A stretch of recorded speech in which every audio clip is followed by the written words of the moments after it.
একদিন সকালে হঠাৎ ঘুম থেকে উঠে ভাবলেন যে আজকে আমি আমার এই যে উল্টোপাল্টা কাজকর্ম বা আমি যে সময় নষ্ট করি এগুলোকে ছেড়ে দেবো বলে আপনি একটা পজিটিভ অ্যাটিটিউড নিলেন। ধরুন আপনি স্টুডেন্ট, এখন স্টুডেন্ট লাইফের মেন উদ্দেশ্য কি? পড়াশুনো করা, একটা ভালো রেজাল্ট করা। আপনি যদি এটা ভেবে বসে থাকেন যে আমি একটা ভালো রেজাল্ট করব, আমি করবই, আমাকে করতেই হবে, এটা শুধু ভাবলেন। অনেকেই ভাবে সকালবেলা ঘুম থেকে উঠে আজ থেকে আমি স্মোকিং ছেড়ে দেবো। কেউ সকালে উঠে ভাবলো আমি ড্রিঙ্কস করি, এই ড্রিঙ্কস করাটা অতিরিক্ত হয়ে যাচ্ছে, আমাকে এটা ছাড়তেই হবে। মনের মধ্যে একটা জোর নিয়ে আসলেন যে এই কাজটা আমাকে করতেই হবে। হঠাৎ একদিন সকালবেলা ঘুম থেকে উঠে আপনি আয়নার সামনে দাঁড়িয়ে দেখলেন আপনার পেটটা বেড়ে যাচ্ছে। এভাবে তো বাইরে চলা যাবে না, তাহলে আমাকে ওয়ার্কআউট করতে হবে, আমি জিমে যাব। এই চিন্তাভাবনাটা নিলেন এবং মনে মনে এটা ভেবেই নিলেন যে আমি এটা করেই ছাড়বো। 2 দিন ভাবলেন, 3 দিন ভাবলেন, প্রত্যেক দিন সকালবেলা ওঠেন আর একই জিনিসটাই ভাবেন যে এটা আমি করব, কিন্তু আপনি কাজটা ঠিকঠাকভাবে করলেন না। যেটা আপনি শুরু করবেন ভেবেছিলেন সেটা কোথাও গিয়ে বারবার আটকে যাচ্ছে। আপনার সেটা আলসেমির জন্য হোক বা অন্য কোনো কাজের শিডিউলের জন্য হোক, আপনি সেটা করতে পারছেন না। এই যে অ্যাটিটিউডটা সকালবেলা ঘুম থেকে উঠে আপনি নিলেন, তার পেছনে একটা রিজন আছে, না আমার শরীরটাকে ভালো বানাতে হবে, তার জন্য আমাকে জিমে যেতে হবে, ওয়ার্কআউট করতে হবে। আপনি এটা ভাবলেন, কিন্তু যখন এটা করার প্রয়োজন আপনি সেটা তখন করলেন না। আপনার কি তাহলে সেই কাজটা ফুলফিল হবে? প্রত্যেকের মধ্যে পজিটিভ অ্যাটিটিউড থাকা উচিত, কিন্তু এই পজিটিভ অ্যাটিটিউডটা বজায় রাখবো কী করে? এই ভিডিওতে আমরা জানবো যে এই পজিটিভ অ্যাটিটিউডটা আলটিমেটলি বজায় রাখতে গেলে কি করা উচিত। পজিটিভ অ্যাটিটিউড আর ফুলিশ অ্যাটিটিউড, এই দুটোর মধ্যে পার্থক্যটা কী? আজকের ভিডিওতে আমরা সেটাই জানবো। ভিডিও শুরু করার আগে অবশ্যই বলবো, যদি ভিডিওটা ভালো লাগে লাইক করবেন, শেয়ার করবেন, আর অবশ্যই চ্যানেলটাকে সাবস্ক্রাইব করুন, আর পাশে থাকা বেল আইকনটা অবশ্যই প্রেস করুন যাতে নতুন ভিডিও আসার সাথে সাথে আপনাদের কাছে পৌঁছে যায়। ধীরুভাই আম্বানি একটা স্বপ্ন দেখেছিলেন, একটা তার নিজের মনের ইচ্ছা পূরণের। তিনি যদি তার সেই ইচ্ছেটা পূরণ করার জন্যে উপযুক্ত পরিশ্রম এবং প্রচেষ্টা না করতেন, তাহলে কি আজকে এই রিলায়েন্স অথবা বলুন জিও, এগুলো আমরা তো কিছুই দেখতে পেতাম না।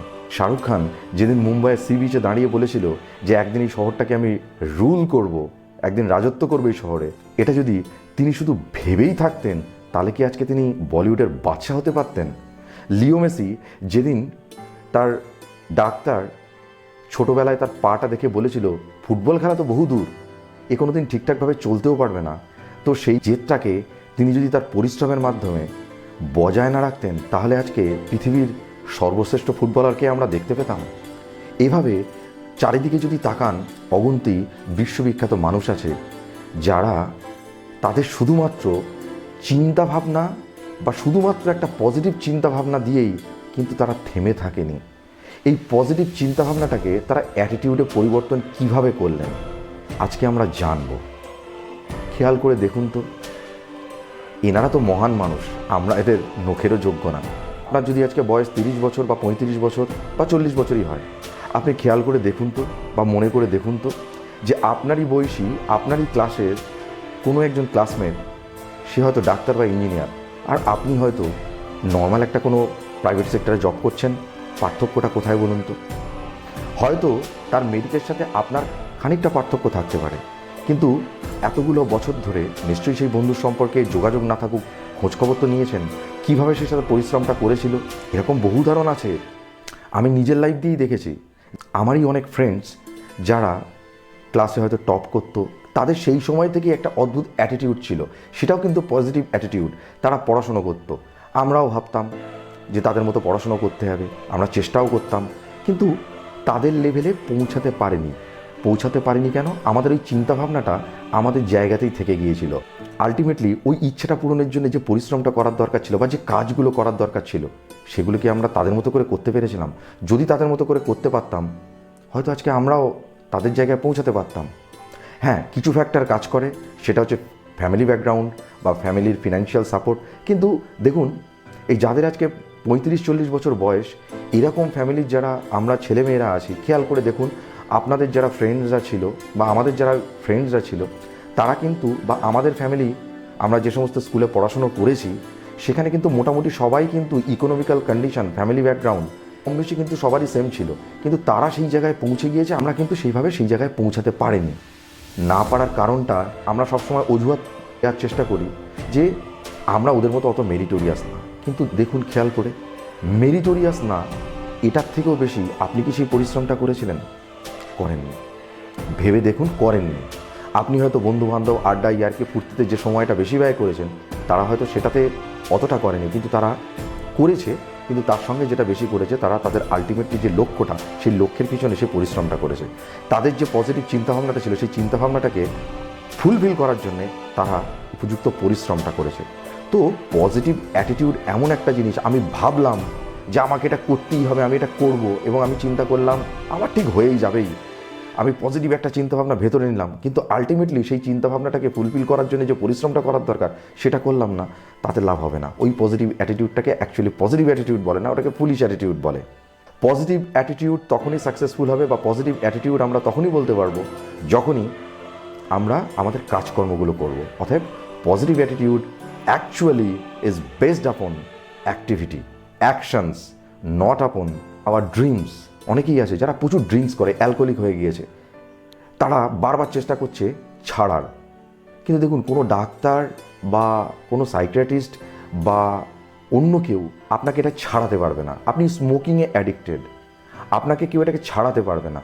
আপনাকে হয়তো কিছু ওষুধ দিতে পারে, কিন্তু সব ক্ষেত্রেই দেখবেন যে সাইকিয়াট্রিস্ট বলুন, ডক্টরই বলুন, প্রত্যেকেই একটা জিনিসই বলেন যে নিজের ভেতর থেকে যতক্ষণ না আপনি ইচ্ছাটা আসবে ততক্ষণ আপনি পারবেন না, এবং সেই সঙ্গে তার অ্যাকশানসগুলো আপনি জানেন যে রিজন আছে, যে আমি এটা কেন ছাড়তে চাচ্ছি তার পেছনে একটা রিজন আছে, কিন্তু শুধু রিজন থাকলেও হবে না, রিজনটা অবশ্যই দরকার। পজিটিভ অ্যাটিটিউডের জন্য দুটো জিনিস দরকার অবশ্যই, একটা রিজন আর একটা হচ্ছে অ্যাকশানস। কিন্তু শুধু রিজনস থাকলে হবে না।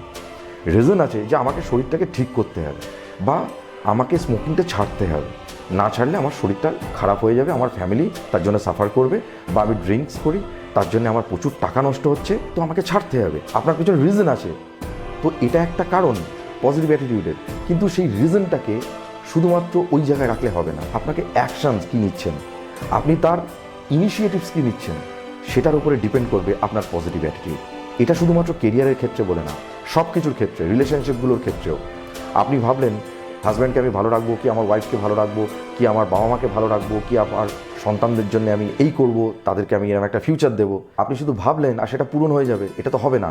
মনের মধ্যে জোর ভালো জিনিস, সেটা 2 দিন বা 3 দিনের বেশি টিকবে না। কিছুদিন পরে আপনি যদি সেটাকে নিয়ে কিছু ইনিশিয়েটিভস না নেন, কিছু যদি চেষ্টা না করেন, কোনো যদি কাজকর্ম কিছু না করেন, সেটা কোনোদিনই টিকবে না। অতএব আলটিমেটলি আপনার সেই পজিটিভ অ্যাটিটিউড বজায় থাকবে না, আপনি সাকসেসফুল হবেন না। তো লাইফে পজিটিভ অ্যাটিটিউড বলে চিৎকার করলে হবে না, হ্যাঁ আমার মধ্যে পজিটিভ অ্যাটিটিউড আছে। আর একটা জিনিস, পজিটিভ অ্যাটিটিউড কখনো রেজাল্টের উপরে বেস করে হয় না। আপনি ভাবলেন ও আমি এটা ঠিক পেরে যাব, ও আমি এটা ঠিক করতেই পারবো, সেটা কমপ্লিট হবে না, সেটা ফুলফিল হবে না, বরঞ্চ উল্টো এফেক্ট হবে। আপনি যখন সেই পজিটিভ অ্যাটিটিউডটা রেজাল্টের উপরে বেস করে নেবেন এবং সেটা যখন ফুলফিল হবে না, আপনি ফ্রাস্ট্রেটেড হয়ে যাবেন। আর যখনই আপনি ফ্রাস্ট্রেটেড হবেন তখন আপনি ভুলভাল রাস্তা নিয়ে নেবেন। অনেকেই ম্যাক্সিমাম ছেলে মেয়ে এই করেই সুইসাইডও করে ফেলে। স্টুডেন্ট লাইফে তারা জীবনে সাকসেসফুল হতে পারে না বলে তারা সুইসাইডও করে ফেলে, শুধুমাত্র ওই ফুলিশ অ্যাটিটিউডের জন্য। ওটা অ্যাকচুয়ালি ফুলিশ অ্যাটিটিউড, তার কারণ আমি ভাবলাম আর সেটা ফুলফিল হয়ে গেলে এটা হয় না। ভেবে নিলে হবে না, ওটার জন্য পরিশ্রমটা করতে হবে, এবং কী কী কাজ করছেন তার উপরেই বেস্ট করে আপনার অ্যাটিটিউড বজায় থাকবে। সেই জন্যে positive attitude always is based on actions, not আপন ইয়োর ড্রিমস, নট আপন your thoughts, it's only based on your actions. যাই হোক, ভিডিওটা কেমন লাগলো অবশ্যই কমেন্ট করে জানাবেন। ভালো লাগলে অবশ্যই লাইক করবেন, শেয়ার করবেন, চ্যানেলটাকে সাবস্ক্রাইব করুন, আর অবশ্যই পাশে থাকা বেল আইকনটা আবারও বলছি প্রেস করে দেবেন, যাতে নতুন ভিডিও আসার সাথে সাথে আপনার কাছে নোটিফিকেশান পৌঁছে যায়। আজকের মতো বিদায় নিচ্ছি, আবার দেখা হবে নতুন কোনো ভিডিও নিয়ে। সঙ্গে থাকবেন, পাশে থাকবেন।